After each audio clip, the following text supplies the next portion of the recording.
Srimati Jharna Das Vaidya. 11 minutes.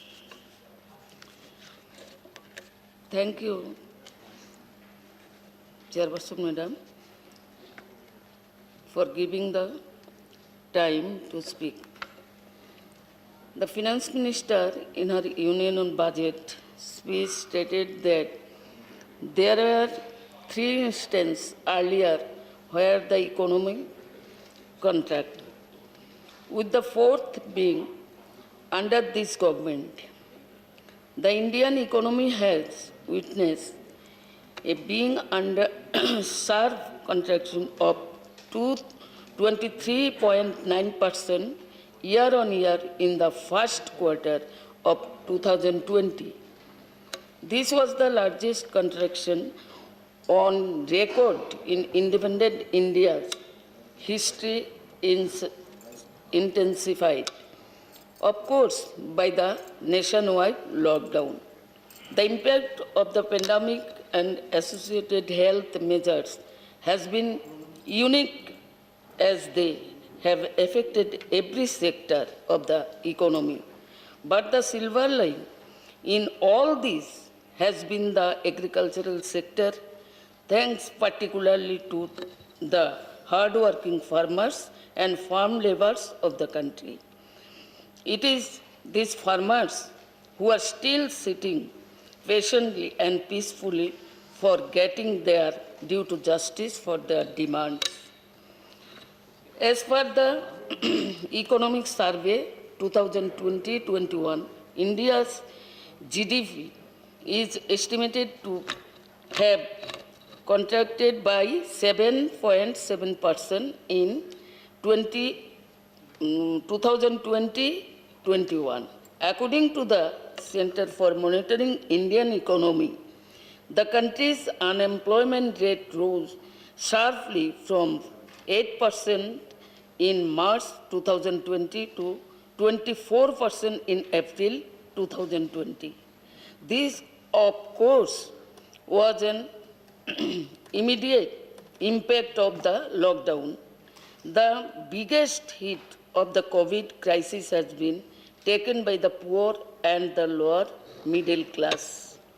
Not only has there been a big shortfall in corporate and income taxes in 2020-21, the government is also keen to acknowledge the distress of the corporate sector and the risk by not expecting them to pay in 2021-22, even the taxes they paid in the pre-COVID period. While the budget estimates for corporate tax and income tax in 2020 to 21 were 6.18 and 6.38 lakh crores respectively. The same figures for 2021-22 are 5.47 and 5.61 lakh crores. This budget has been formulated in the context of worsening hunger and malnutrition, which is reflected in the fall in ratings of India on the Global Hunger Index. Currently, India is placed at 98 out of 112 countries, and the National Family and Health Survey 2020 shows that there is growing malnutrition among women.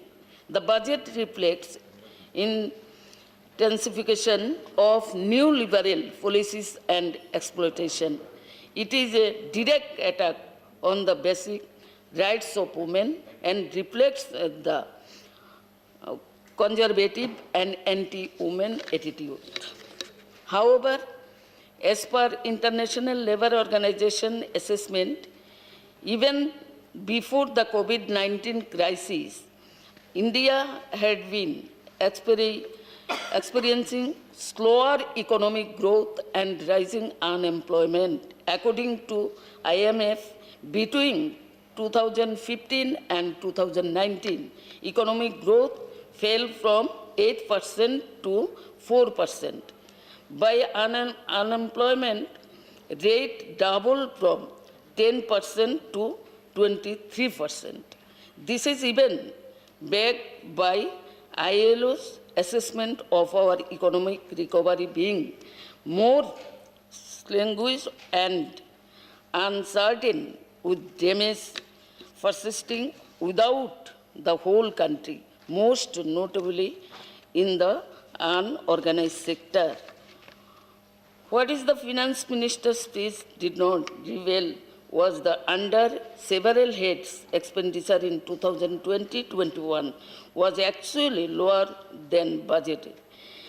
These include agriculture, education, social welfare, women and child empowerment development, scientific departments, urban development, pensions and disabilities affairs, etc.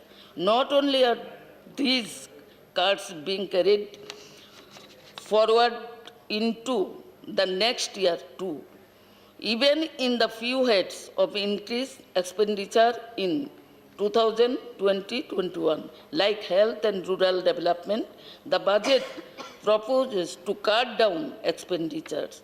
Despite the finance minister's claim that health expenditure is being increased significantly, the budget documents show otherwise. The budget allocation for health for 2020-22 is 74,600 crores, which is 8,000 crores less than the last year revised estimates. In order to strengthen the situation of the people of state, it is humbly requested to provide extra budget to Tripura Tribal Areas Autonomous District Council so that state will witness maximum development throughout and to introduce special schemes to Tripura state tea worker, as there is 48 tea garden in Tripura. Altogether, there is no increase in other welfare scheme in the budget. Their only objective is to help the corporate. The other thing has been taken aid to the senior citizens. While the Honorable Finance Minister was giving her budget speech, she said, "We shall reduce complaints burden on our senior citizens who are 75 years of age and above.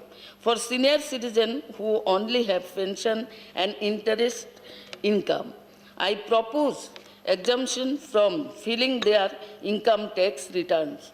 The paying back will deduct the necessary tax on their income." With this word, I like to conclude. This budget clearly upholds the interest of the market. It has no place for women. It is once again a blatant attack on the poor and the oppressed. This is a budget to appease the rich, accentuating the problems of the unemployment and rising inequality. Madam, I hope that our Honorable Finance Minister will agree to some of the suggestions that have been put forward through you. I hope that some of the points will receive a favorable consideration of the government and the states who are also reeling under this economic crisis will be given their due share. Thank you.